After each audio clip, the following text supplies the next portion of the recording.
আসসালামু আলাইকুম, কেমন আছেন সবাই? আশা করি ভালো আছেন। iTechMamun ইউটিউব চ্যানেলের আরও একটি ভিডিওতে আপনাকে স্বাগতম। আজকের ভিডিওতে আমি আইফোনের 5টি কুলেস্ট টিপস অ্যান্ড ট্রিক্স আপনাদের সাথে শেয়ার করব।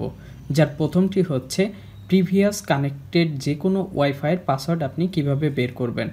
তো আমরা যদি সেটিংসে যাওয়ার পরে ওয়াইফাইতে যাই, তো আমাদের যে ওয়াইফাইটি কানেক্ট থাকে সেটির পাসওয়ার্ড আমরা আই বাটন থেকে ইজিলি দেখতে পারি। বাট প্রিভিয়াস কানেক্ট করছিলেন এরকম যে কোনো ওয়াইফাইয়ের পাসওয়ার্ড আপনি কিভাবে বের করবেন সেটা হয়তো বা জানেন না। তো সেটার জন্য আমরা চলে যাব আইফোনের সেটিংস থেকে চলে যাব ওয়াইফাই আসার পরে আমরা এখানে যে এডিট অপশন আছে এই এডিটে ক্লিক করব। এডিটে ক্লিক করার পরে আপনার ফেস আইডি বা টাচ আইডির মাধ্যমে আপনার প্রিভিয়াস যত ওয়াইফাই কানেক্ট ছিল ফোনে সবগুলো লিস্ট এখানে শো করবে। এই লিস্ট থেকে আপনি যে ওয়াইফাইটির পাসওয়ার্ড বের করতে চাচ্ছেন সেটির আই বাটনে ক্লিক করবেন। আই বাটনে ক্লিক করলে আপনার এখানে পাসওয়ার্ড অপশনটি আসবে। জাস্ট আপনার ফেস আইডি বা টাচ আইডির মাধ্যমে এখানে টাচ করলে পাসওয়ার্ডটি শো হবে। দেন আপনি কপি করে নিতে পারবেন বা এখান থেকেই আপনি পাসওয়ার্ডটি শেয়ার করতে পারবেন এবং এটি দেখতে পারবেন। দ্বিতীয় টিপস অ্যান্ড ট্রিক্সটি হচ্ছে গুগল সার্চ বা ব্রাউজারে সার্চ করা যে কোনো ছবি আপনি ফটোস বা গ্যালারিতে সেভ না করে কিভাবে কাউকে পাঠাবেন। আমরা অনেক সময় গুগল বা যে কোনো ব্রাউজারে ছবি সার্চ করি এবং পছন্দের ছবিটি কাউকে পাঠাতে চাই। তো সেই ছবিটি পাঠানোর জন্য জাস্ট আপনার এই ছবিটির উপর ফিঙ্গারটি ধরে লং প্রেস করে ধরতে হবে।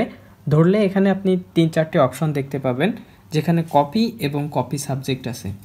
তো কপি অপশনে যদি আপনি ক্লিক করেন তাহলে ছবিটির ব্যাকগ্রাউন্ড সহ যাবে, আর যদি কপি সাবজেক্টে ক্লিক করেন দেন আপনি মেসেঞ্জার বা মেসেজ যে কোনো যেখানে পাঠাতে চান সেখানে যাওয়ার পরে এখানে পেস্ট করেন, তাহলে দেখবেন যে সেটির ব্যাকগ্রাউন্ড নাই, ব্যাকগ্রাউন্ড রিমুভ হয়ে দেন সেটি সেভ হচ্ছে।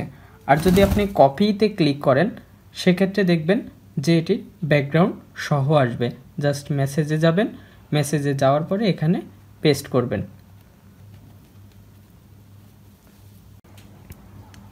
তৃতীয় যে টিপস অ্যান্ড ট্রিক্সটি আপনাদের সাথে শেয়ার করব সেটি হলো গুগল বা ব্রাউজারে কোনো ইমেজ সার্চ করার পরে সেই ইমেজটির ভিতরের কোনো টেক্সট আপনারা কিভাবে কপি করবেন।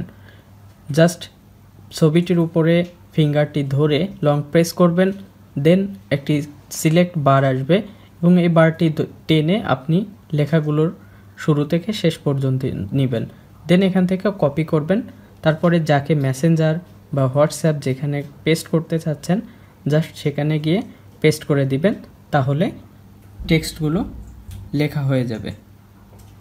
4 নাম্বার যে টিপস অ্যান্ড ট্রিক্স সেটা হলো আমরা যখন কোনো স্ক্রিনশট তুলি, স্ক্রিনশটটির কোনো অংশ আমাদের মার্ক করতে হয়। এই মার্ক আমরা শর্টকাট উপায়ে কিভাবে করব। জাস্ট আমরা একটি স্ক্রিনশট নিব, স্ক্রিনশটটি নেওয়ার পরে ছবিটি আমরা ভিউ করব। দেন এখানে আমরা মার্ক বার দেখতে পাচ্ছি, বিভিন্ন ধরনের পেন আইকন আছে, যেটি আপনি নিতে চাচ্ছেন এখান থেকে জাস্ট সেটির উপরে ক্লিক করবেন এবং আপনি আপনার ফিঙ্গারটি ধরে যদি গোল করে মার্ক করতে চান তাহলে গোল করে ধরে আপনার একবারে শেষ পর্যন্ত নিয়ে এসে ধরে রাখলে দেখবেন যে গোলটা একবারে শার্প হয়ে আছে, অর্থাৎ এক্স্যাক্ট যে শেপে হওয়ার কথা ছিল সেই শেপে হচ্ছে। ঠিক একইভাবে আপনি যদি যে কোনো তীর আইকন দিতে চান তো সেক্ষেত্রে ফিঙ্গারটি টেনে একটি তীরের মতো আঁকাবেন, আঁকিয়ে জাস্ট এইভাবে ফিঙ্গারটি ধরে রাখার পরে দেখবেন যে একটি শার্প একটি তীর আইকন বা যে কোনো একটি সাইন তৈরি হয়ে যাচ্ছে। তো জাস্ট আপনি যেভাবেই করেন না কেন করে আপনাকে এরকম ধরে রাখতে হবে, রাখলে সুন্দর একটি শেপে এই সাইনটি তৈরি হয়ে যাবে, আপনি মার্ক করে দেখাতে পারবেন।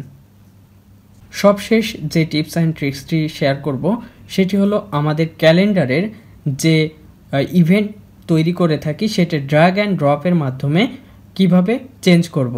তো আমরা জাস্ট যে ইভেন্টটি তৈরি করেছি সেই ইভেন্টে চলে যাব। ইভেন্টে যাওয়ার পরে এটি আমরা লং প্রেস করে ধরে টাইমটা চেঞ্জ করতে পারবো, এমনকি আমরা তারিখটাও চেঞ্জ করতে পারবো। বাট তারিখটা চেঞ্জ করার জন্য আপনাকে যে তারিখে দিতে চাচ্ছেন সেই তারিখে একটা টাচ দিতে হবে। যেমন আমার এখানে 15 তারিখ ছিল, আমি 16 তারিখ করেছি। সেমভাবে যদি 17 তারিখে দিতে চাই, এখন আপনি যে সময়ে দিতে চাচ্ছেন সেখানে গিয়ে ড্রপ করে দিবেন। তো ড্র্যাগ অ্যান্ড ড্রপের মাধ্যমে আপনি যে কোনো ইভেন্টের টাইম এবং ডেটটা চেঞ্জ করতে পারবেন। এই ছিল আজকের ভিডিও। আশা করি আইফোনের এই 5টি কুলেস্ট টিপস অ্যান্ড ট্রিক্স আপনার ভালো লেগেছে। যদি ভালো লেগে থাকে তাহলে অবশ্যই বন্ধুদের মাঝে শেয়ার করুন।